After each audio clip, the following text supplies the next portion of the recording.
Hey there, this is Christy Winfrey with Legacy Transactions, bringing you another Tuesday tip.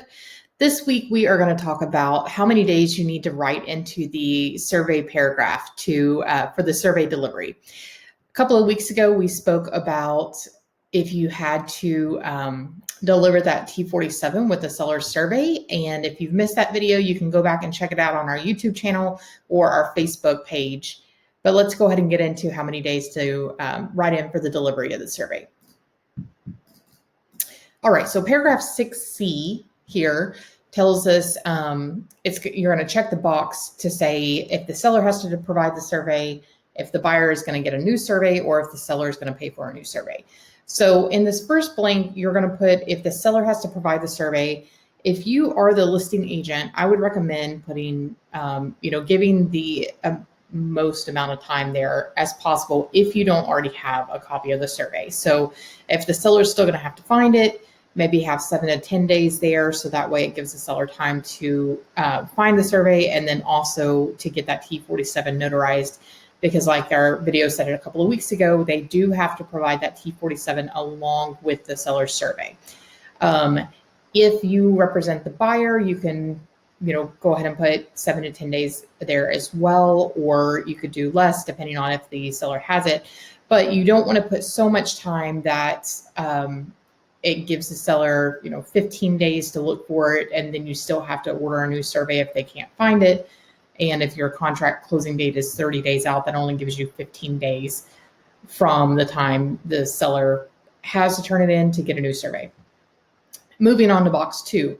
If the buyer has to purchase a new survey, I would probably put 20, 21, 22 days here, depending on how long your closing date is.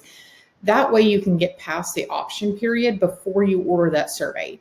The survey is going to, if the survey company goes out and they do that job, it's going to have to get paid for if that buyer ends up terminating the contract. So it's important that you're not ordering it usually until you at least know you're moving forward past the option period, or you have gotten past the option period.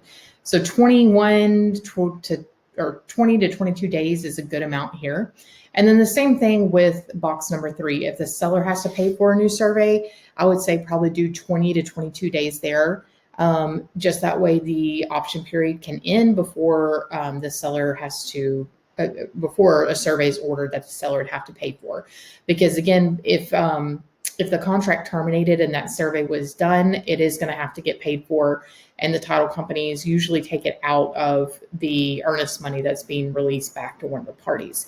So take into account your closing date, because sometimes you don't have a 30-day close. And that's gonna change your dates that you can put into these paragraphs. However, if it is 30 days or more, you do have the time to do 20 to 22 days. And of course, sometimes you might need to check with your title companies if surveys are running a little bit longer, or if the property is maybe out in a rural area and surveys might take longer out there.